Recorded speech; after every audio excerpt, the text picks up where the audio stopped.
Welcome again to one of the most enthralling Science and Scamper series by Educator for classes 6 to 8, and I am your super science teacher Ambika.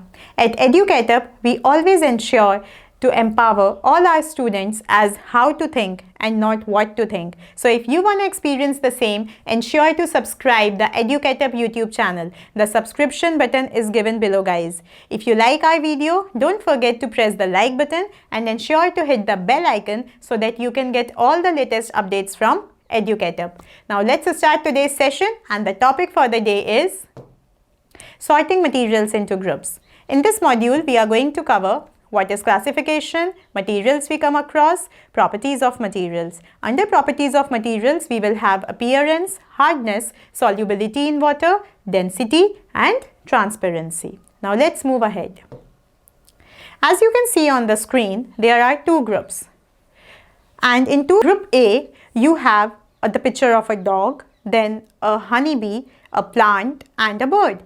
And in group B, you have the picture of a toothbrush and a toothpaste, then a bucket and a mug, then a bread slice with jam, and then you have a pen and a pencil. So why these things are grouped under two different groups? What could be the reason? If we see the reason, if we try to find out the reason, we can find out that group A has all the living objects and group B has all the non-living objects. Now, let's move ahead. Over here, now you have group C and group D. In group C, you have a glass of milk, you have a bread with butter, and your favorite, I think you all kids must be loving it, the candies. In group D, you have a picture of a pile of books, then a green board and a bicycle. Now try to think, children, that what could be the reason of keeping these items in two different groups? What can be the basis of it? So,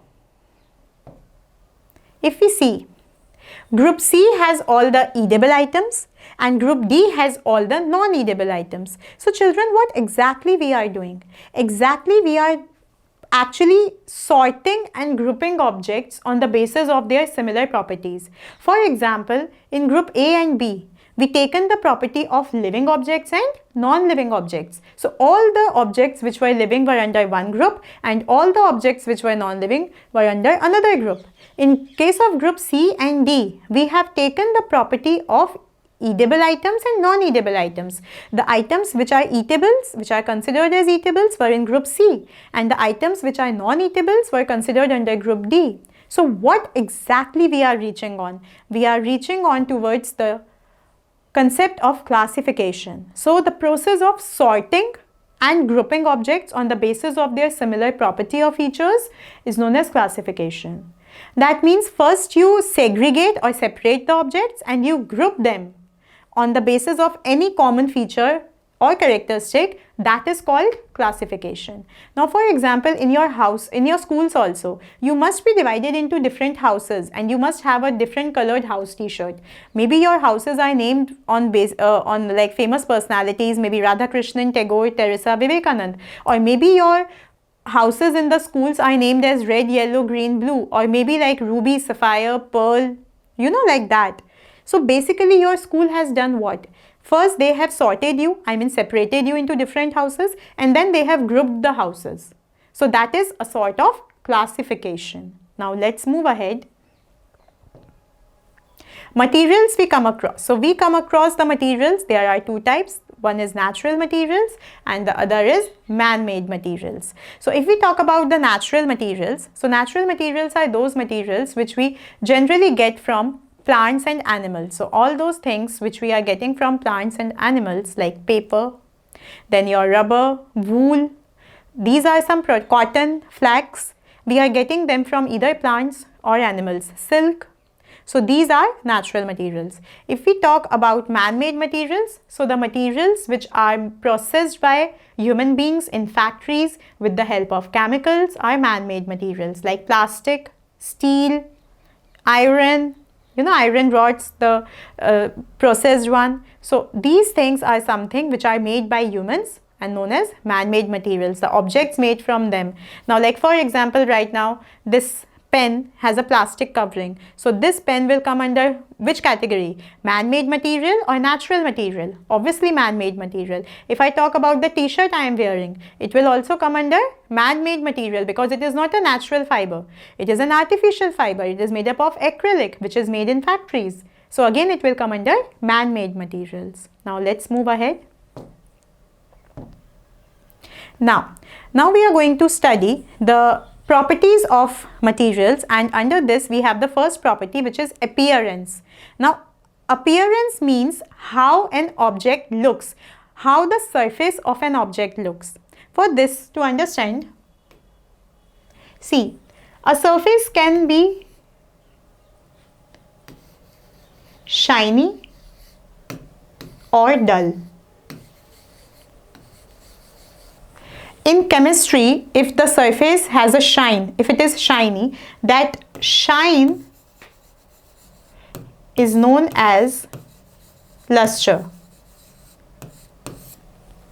And using this particular word, luster, this property of shine means luster. If a surface is shiny, if a surface has a shine, that shine is called luster in chemistry. So basis on that, we have divided materials as lustrous material, that means the shiny ones having a shiny surface, and non-lustrous materials, that means having a dull surface or non-shiny surface. So if you see, in case of lustrous materials, you have gold, silver, bronze and copper. That means sona, chandi, then your tamba and kas in Hindi. And if you talk about non-lustrous materials, then you have wood, paper, stone, rubber. You know that they do not have any shine. Now let's move ahead. Now our next thing is hardness. Materials which can be compressed easily. Compressed easily means if you apply force on them, they will deform and their shape will be changed. So those materials are known as soft materials, example foam and cotton.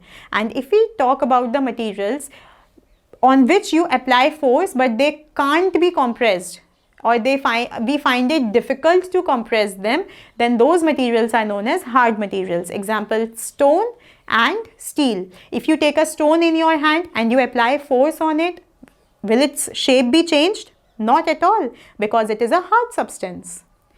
Let's move ahead. Now the next concept is solubility in water. Now this particular property we are going to discuss with all the three states of matter, that is solids, liquids and gases. So let's start with solubility in water with solids. All those substances which can dissolve in water easily or completely are known as soluble substances. And the substances that do not dissolve in water are known as insoluble substances. If you put sugar in water, it completely dissolves in water. So sugar is a soluble substance. And if you put sand in water, it will not dissolve. It will settle down at the bottom of the container. So sand is an insoluble material. जो पानी में पूरी तरीके से घुल जाए, ऐसे substances को हम सॉल्यूबल सब्सटेंसेस कहते हैं, और जो पानी में पूरी तरीके से ना घुले या बिल्कुल भी ना घुल पाए, ऐसे सब्सटेंसेस को हम इनसॉल्यूबल सब्सटेंसेस कहते हैं. Now let's move ahead. Solubility in water in terms of liquids. So liquids which dissolve in another liquid completely are known as miscible liquids.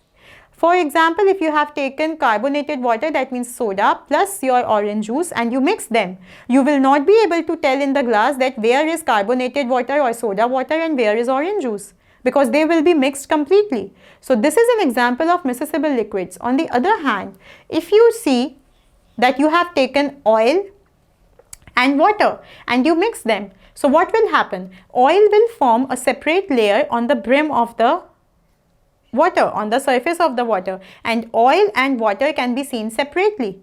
So this is an example where a liquid does not dissolve in another liquid or does not mix with another liquid and form a separate layer. So such liquids are known as immiscible or non-miscible liquids. Alright, now let's move ahead. Solubility in water in case of gases. So gases like oxygen, carbon dioxide, ammonia are slightly soluble in water, and gases like maybe carbon monoxide is completely insoluble in water. Now some action packed info, guys, so you have to pay attention. you can see that image is shown to you, and this image is of a ship in the ocean or sea basically. So ships and boats float higher in the salty water because the salt in sea water makes it denser than the fresh water. Actually, I'll explain you, it's very easy. When a ship moves in a sea, it floats automatically and a little higher.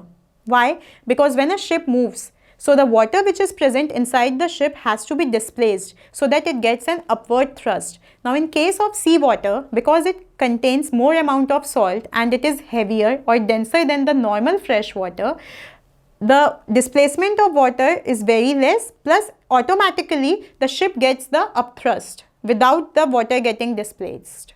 So that is how it is action-packed info for you, that because of seawater, and as seawater contains a high amount of salt in it, this particular thing happens. Now our next property is density. Now as you can see, density is equals to mass divided by volume. That means mass per unit volume is density. All those objects which are denser or heavier than water will sink into water, and all those substances which are lighter than water or less than water, they will float in the water. For example, if you take a coin and you put it in the tumbler containing water, the coin will settle down at the bottom of the container. Why? Because the density of the steel or the material of which it is made is higher than water. It is more denser than water. And on the other hand, if you take a flour or maybe you take a sponge and you put it in the same tumbler with same water, it will float on the surface because the density maybe of the flour petal or of the sponge is lesser than that of the water. So if density is less than water, the object will float. If the density is higher than water, the object will sink. You should also know that what is the density of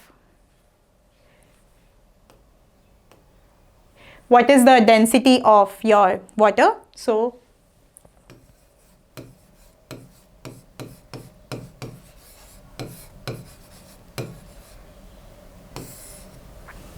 the density of water is 997 per kg meter cube. So every object's density is measured with this particular density. If the density of the object is more than this, it will sink. If the density of the object is less than this, it will float. That's the whole idea. Now let's move ahead. The last property is transparency. Now on the basis of transparency, we have three types of materials: transparent, translucent and opaque. Transparent materials are those substances which allow the complete light rays to pass through them, and we can easily see the object on the other side. The best example can be glass. Through a glass, you can easily see that who is standing on the other side because it permits all the light rays to pass through it completely. Translucent materials are those materials which allow partially the light rays to pass through them. That means some light rays will be passed, but some light rays will be blocked. So we have a moderate vision. Maybe not clearly we can see what is on the other side, but yeah, we can make out that something is there on the other side. Opaque objects are those objects which do not allow the light to pass through them. That means light cannot pass through the opaque objects. So depending on this, we have a picture over the screen. You all can see. In case of transparent, the car is completely visible. In case of translucent, the visibility is a little less, and in case of opaque, there is no visibility. So that is how it is.